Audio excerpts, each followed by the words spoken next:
Hey, this is Alpha for Shock's video guide, and today we're going to be taking a look at one of the new Heart of the Swarm Terran units, the Hellbat. Now, as you can see, the Hellbat is a transformed version of the Hellion. It produces from the factory, and it can be produced as a Hellion and then transform into the Hellbat.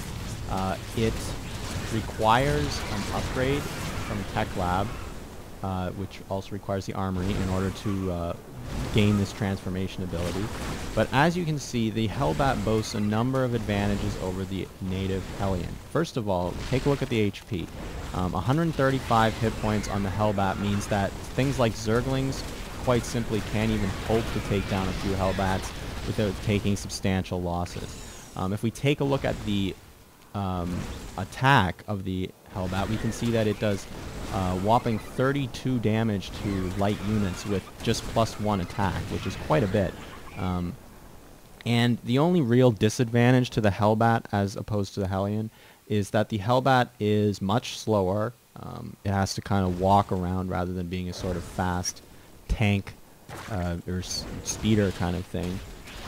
And the other disadvantage is that its splash isn't quite as long range as the Hellion. It kind of shoots in more of a cone rather than the Hellion's straight line. So that can be a little bit of a problem for certain situations, but in general the Hellbat tends to stick around a lot longer and do a lot more damage, especially against light units, which is what it's designed to deal with. Now, in terms of what this can be used for, is really the point of the Hellbat is to give Terran a mech unit that can augment a siege tank composition. It's sort of like a Marauder that you can build from the factory, and it's actually, instead of being effective against armored units, which you have tanks for, it's effective against light units. So against a Protoss composition of, for example, which usually contains a lot of charge lots to deal with siege tanks, like Charge Lot Immortal, for example. These Hellbats will really make short work of the Zealots and will actually tank quite a bit of shots from the Immortals.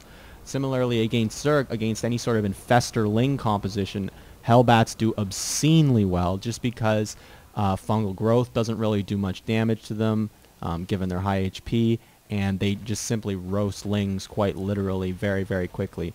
They're also very effective against things like Banelings because they're quite large. They don't take that much splash damage. They are beefy enough to withstand some Baneling hits, so that's not going to counter them very well.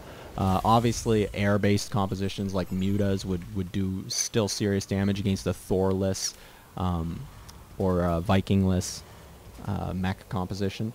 And even in Terran versus Terran, Hellbats should not be underestimated as part of the core of a mech army. It makes charging siege tanks that are unsieged with Marines a much more risky activity. Furthermore, Hellbat drops are very, very powerful insofar as you can load up a few Hellions into a medevac, go across the map into your opponent's base, and then drop them in the mineral line and transform into Hellbats. While this does give your opponent some time to pull away his workers, if your Hellbats actually get transformed, he can't simply send a small portion of his army to deal with those 4 Hellbats. He really has to commit quite a few units or specific types of units that'll be strong enough to actually take down those beefy Hellbats in decent time. So this has been a Heart of the Swarm video previewing the Hellbat. Feel free to check out our existing library for other tips and strategies, and also our other Heart of the Swarm unit preview guides. We'll see you next time.